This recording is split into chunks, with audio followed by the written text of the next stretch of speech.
Hi everyone, and welcome to the third episode of Art to Art, my introduction to watercolour. I'm Diane, and today we're looking at brushes, what a watercolour brush is and isn't, and what to avoid, different types of brush and how to use them. And I'll be giving you some recommendations for what to use as a beginner in watercolour. I thought I would start off by laying out here a selection of brushes which you absolutely shouldn't use for painting watercolour. This is a random collection of brushes that I pulled out of a drawer where I keep all my acrylic and oil painting brushes. And these ones are made by various reputable brands such as De La Rowney, Winsor & Newton, Grumbacher, all sorts of, and Da Vinci and all sorts of different companies, all of which are very good, except these brushes are all no good for watercolour.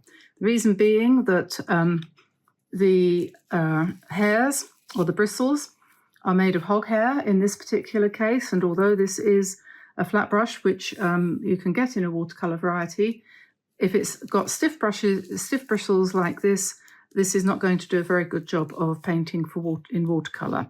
And similarly, this is a round brush, but you can see that this has no point at all. There's no point to this brush.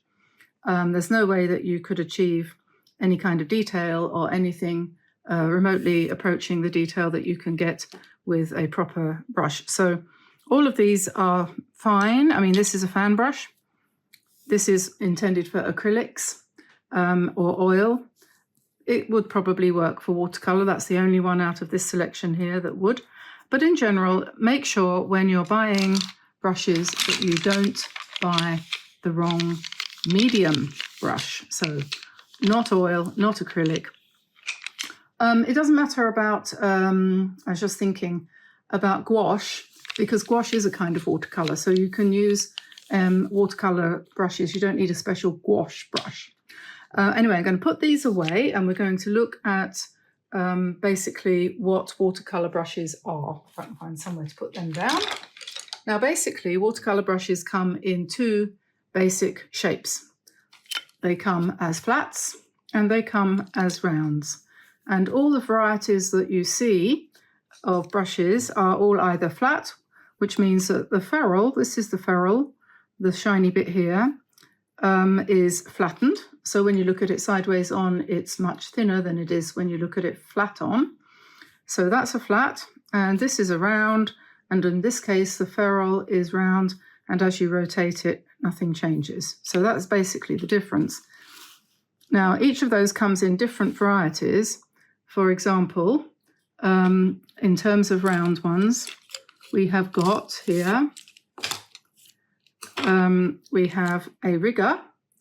I'm showing you the sorts of brushes that I use. This is a rigger. This is also round, but the hairs are a little bit longer. And this is a size 4, and you can see the hairs are quite fine, but they're quite long compared to a size 4 or 6 in a normal brush. So this is just a size 4 normal here on the right, and this is a rigger, which is longer. So this is used for drawing long, thin lines, such as rigging on a boat or branches, thin branches, tree branches, grasses, anything like that. This, on the other hand, is a regular size 4 round. So that's another one that I have. Also in the round family, we have the quill brush, which has a different kind of ferrule. It has a piece of plastic which wraps around the hairs here, and it's held in place with a binding of metal. And this is an old-fashioned traditional Chinese style brush, which is used by the Chinese for their calligraphic paintings and so on and so forth. We tend to use those, if we use them at all, for painting loose florals, let's say, or making a loose sky, something like that, something that you want to put a good amount of water along with the pigment onto the paper. Okay, so that's what we have in the way of round brushes, and these are ones that I use. So I'm going to put the round ones back in here, and now we'll talk about the flats. Flat brushes that I use, very few actually. This is a fairly large, this is a 1-inch flat, which you use for putting skies in if you want a nice, even, smooth, gradated wash. This is a flat also. This is called a filbert, which has a curved end, and this can be used for painting flowers. It's quite good for leaves and petals if you prefer that to a round brush. And then these are what they call sword liners, and they have a very long hair, and they're kind of cut off, sloping like that. They used to be used for drawing lines along the side of coachwork of cars. They come in great big huge ones as well. These are very tiny and designed for using on paper. You can use them for calligraphy as well if you're skilled in that kind of thing, but for most of us we use them for the odd calligraphic mark or for painting reeds and, you know, long strokes of florals and stuff like that, and if you want to play, basically. So those are the flat ones that we use. So basically that's it. I mostly use a size 12 round for most of my work.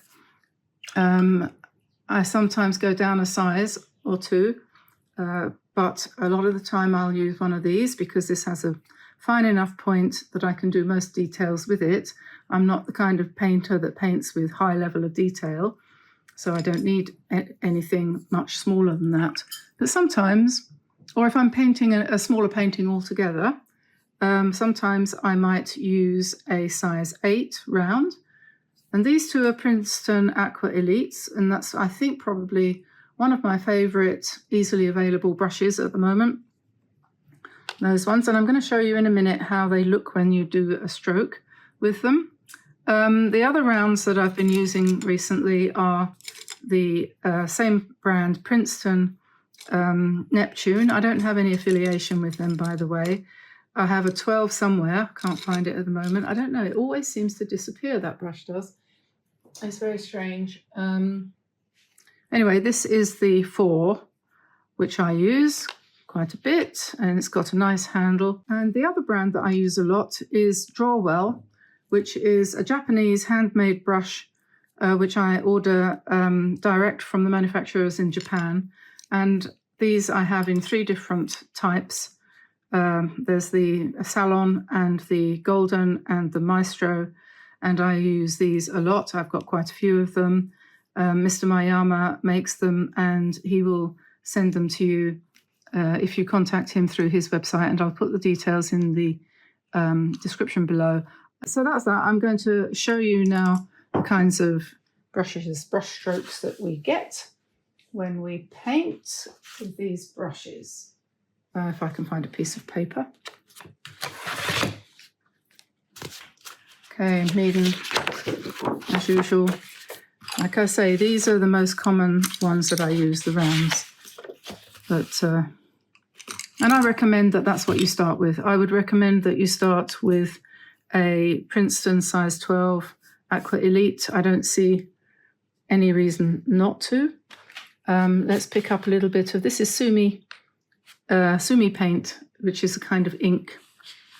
And let's see what we can do with this. If when you're painting something that you want to have a point, start with the very tip and then press down and then draw up. And you can have half of a leaf there. And then come a little bit lower and then come down and lift up.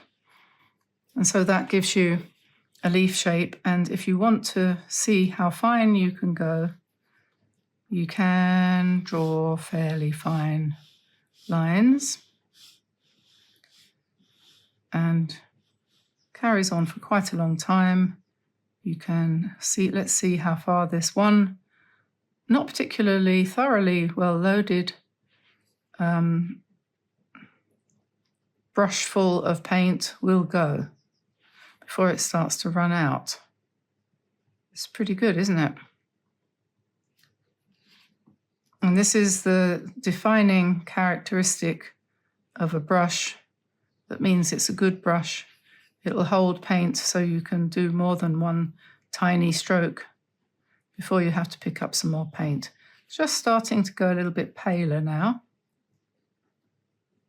and break up a little bit, but I am painting on rough paper here. This is Meeden rough. So now it's starting to break up and the brush is giving us what we call dry brush effect. That's because the brush is getting dry. And at this point, if you wanted to, you could just drag the brush across like that, and then that gives you a nice effect of sunshine on water, if you see what I mean. So as soon as you do that, you start to get the effect of sun on the sea,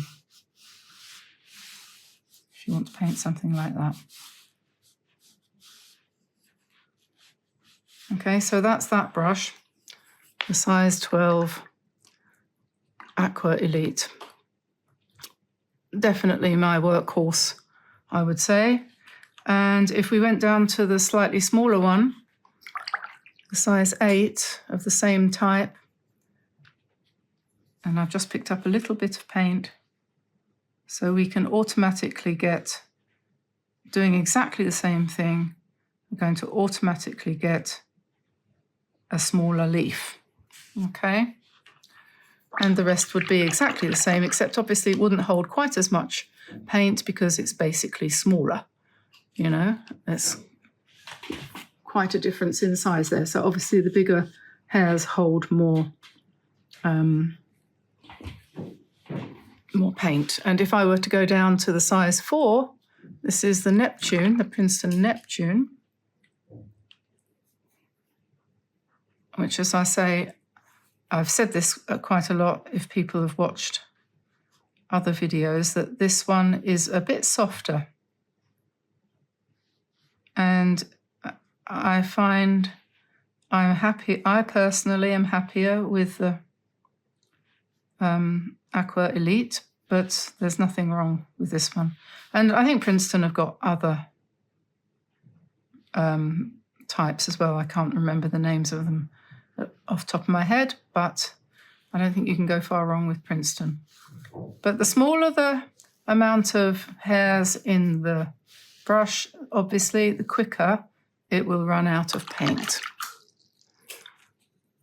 Okay, so our other type of round brush that we were looking at was the quill, like this. This one is a Paul Rubens one. I think this is synthetic. I don't think it's really squirrel, which is a good thing because, you know, I'm not that keen on animal products. So I'm just going to pick up some paint and we'll see how huge that is. You could use it, though, for a leaf. It's going to come out fairly big. You could use it to paint flowers, which I do often, quite often. I mean, I paint flowers quite often, but I don't often use the quill brush. But it's definitely possible to do some quite interesting work with a brush like that. And so that's the size 4, and they did send me a bigger one as well. I think these are nice because you can get an interesting sky effect if you do something like this. Just let the paint run down. Okay, so the other kind of brush that we talked about were the flat ones, and I have here a 1-inch flat, and I tend not, I'm going to turn this round, I tend not to use these brushes very often, but it's mostly just a matter of habit. The most useful part of them is to wet a large area, and then you can pick up some paint and just drop it in and create a sky or whatever you want to create using that brush. Personally, for my own particular taste, I don't tend to use flat brushes very much. For a sky, I would prefer myself, sometimes I'll use one of these. And this is also a flat brush, but this is a hake or hake, which is a Chinese or Japanese type of brush. And This is quite nice. We learnt how to use these, didn't we, from Ron Ranson years ago. If you're English and of my generation, you'll remember him. So what he used to do was he would wet and then he would drop paint in using the hake to get interesting effects, something along the lines of that.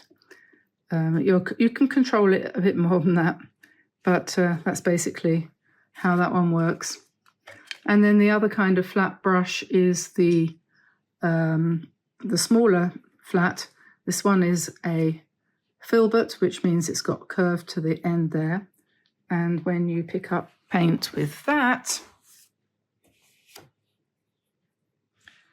and you paint with it, some people, not me, feel that this is good for painting leaves or flowers and things like that.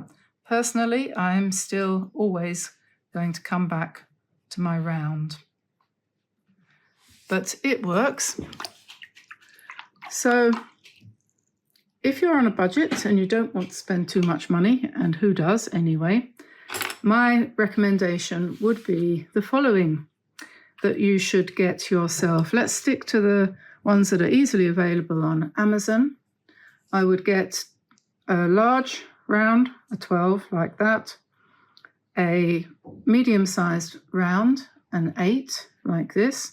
I would recommend Aqua Elite, but there are others. I would recommend Princeton because these have a very good point and the point seems to last. So that's a very good thing.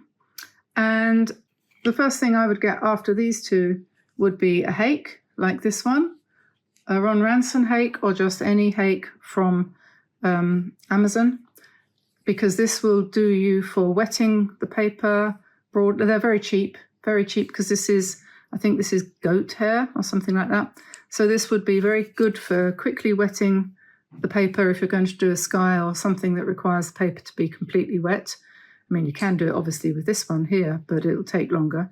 So I think I would do that. That's probably what I would do. And if you wanted something else after that, I would probably suggest a smaller flat, something along the lines of this kind of size. This is actually an 18 flat. And this is something that you can use to do things like if you want to paint fences going into the distance. It's quite handy and quite fun to do it like that. Or you can paint tall lines like that and then just put a little boat at the bottom. I'm not very good at painting boats. But you can easily paint a straight line, that's for sure. And it's quite handy for going across to do a horizon and obviously buildings and so on. It's just, but you know, you don't need this kind of brush to do these sorts of things. You can use a round, but yeah, it's quite handy for doing windows and chimneys and stuff like that. Anyway, so that's my suggestion, would be that, a small flat, a hake, either this size or a bit smaller, and two rounds, a size 12 and a size 8. So that's my recommendation for brushes. So in episode 4, we'll be looking at the many different types of watercolour paint which are available nowadays and which can help you improve on your beginner's set of basic paints. So until then, I'll just say bye for now, see you in episode 4, and happy painting everyone. Bye bye.